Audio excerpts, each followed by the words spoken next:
नमस्कार दोस्तों, मैं हूं आपका दोस्त सौरभ भास्कर। चारधाम यात्रा और भारत के प्रमुख धार्मिक स्थलों से जुड़ी सभी जानकारी रेगुलर पाने के लिए चैनल को सब्सक्राइब करना व बेल आइकन को दबाना ना भूलें। दोस्तों, जैसा कि मैंने आपको अपने पिछले वीडियोस में कावड़ के बारे में बहुत सी जानकारियां दी हैं और आज एक बार फिर कुछ महत्वपूर्ण बातें बताने जा रहा हूं। तो जैसा मैंने आप सबको बताया था कि इस बार कावड़ यात्रा पूर्ण रूप से स्थगित कर दी गई है। वहीं अगर फिर भी कोई कावड़ लेने आया तो उसे 14 दिन के लिए यहीं पर क्वारंटीन कर दिया जाएगा। लेकिन अब उत्तराखंड सरकार ने एक नया फैसला लिया है, जिसके तहत हरिद्वार तक पहुंचने वाले सभी जिले व राज्यों के बॉर्डर सील कर दिए जाएंगे और इसके लिए हरिद्वार पुलिस ने तैयारियां भी शुरू कर दी हैं। पुलिस प्रशासन ने हरिद्वार क्षेत्र की सीमा से लगते हुए 11 स्थानों को चिन्हित किया है, जहां से कावड़िए हरिद्वार में प्रवेश कर सकते हैं। जैसा कि मैंने आपको बताया था कि उत्तराखंड सरकार ने उत्तर प्रदेश, हरियाणा और दिल्ली सरकार के साथ बैठक की थी और निर्णय लिया गया था कि कावड़ यात्रा को पूर्ण रूप से स्थगित किया जाएगा, जिसके लिए सभी राज्यों व जिलों के एसएसपी ने अपने क्षेत्र के वाहनों की चेकिंग करने के आदेश दिए थे। लेकिन फिर भी कुछ आशंकाओं के आधार पर कई राज्यों के अफसरों ने यह निर्णय लिया है कि जो भी राज्य या जिले हरिद्वार की सीमा से लगते हैं या कोई भी कावड़िया हरिद्वार में जहां से प्रवेश कर सकता है, उन सभी रास्तों को सील कर दिया जाएगा। कावड़ यात्रा उत्तरी भारत के सभी धार्मिक मेलों में एक बड़ा कावड़ मेला है, लेकिन कोरोना संक्रमण की चपेट में इस बार कावड़ यात्रा को भी भेंट देनी पड़ी। कोरोना संक्रमण को ध्यान में रखते हुए ही बाहरी प्रदेशों के श्रद्धालु हरिद्वार में कावड़ यात्रा के लिए प्रवेश ना कर सकें, इसके लिए प्रशासन ने बॉर्डर सील करने के आदेश दिए हैं।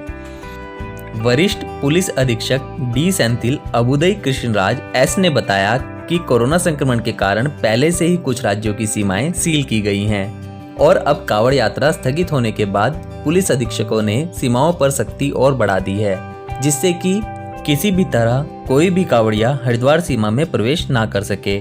जिन 11 स्थानों से प्रवेश बंद किए गए हैं, उन स्थानों पर पहले से ही पुलिस तैनात की गई है और अब पुलिस की तैनाती को बढ़ाते हुए पैरामिलिट्री फोर्स को सीमाओं पर तैनात किया जाएगा। यह सीमाएं शुक्रवार से सील की जाएंगी और 20 जुलाई तक इसी व्यवस्था के अंतर्गत सील रहेंगी। इस व्यवस्था के चलते सिर्फ इमरजेंसी सेवा को ही छूट दी जाएगी या अस्थि विसर्जन के लिए आने वाले लोगों को छूट मिल सकती है। यहाँ तक कि उत्तराखंड के निवासियों को भी अन्य किसी स्थान से आने की अनुमति तभी मिल पाएगी जब उनके पास उत्तराखंड की सीमाओं में प्रवेश का पास होगा। इसके अलावा अन्य किसी बाहरी राज्यों से आने वाले लोगों को पास होने पर भी 20 जुलाई तक प्रवेश की अनुमति नहीं दी जाएगी। इसी के साथ अगर बॉर्डर सील होने के पहले या सील होने के बाद से भी कोई व्यक्ति यहां से बाहर जाना चाहेगा तो उसके लिए पुलिस उसे नहीं रोकेगी।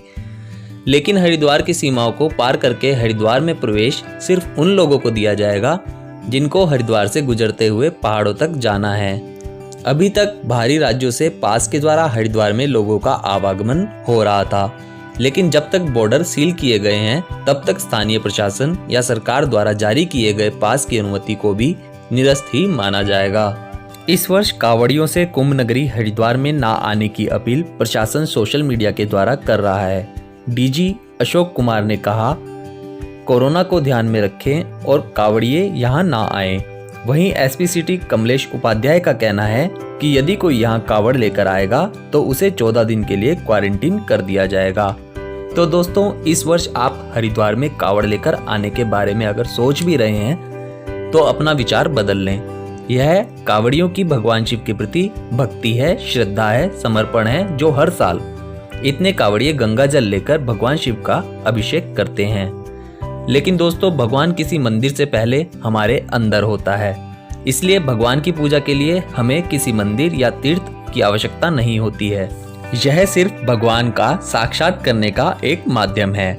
इसलिए आप जहां हैं, इस बार की पूजा आप अपने परिवारजनों को सुरक्षित रखकर वहीं करें। आपकी हानि ना सिर्फ आपकी हानि है, वह पूरे परिवार का नुकसान है। तो आप अपने और अपने पूरे परिवार की सलामती के लिए घर में रहकर पूजा करें। देश को इतना सा योगदान देकर ही आप इस सावन भगवान का आशीर्वाद पा लेंगे। तो दोस्तों, यह जानकारी भोले के सभी भक्तों तक जल्द से जल्द पहुंचाने के लिए वीडियो को शेयर करना व लाइक करना ना भूलें।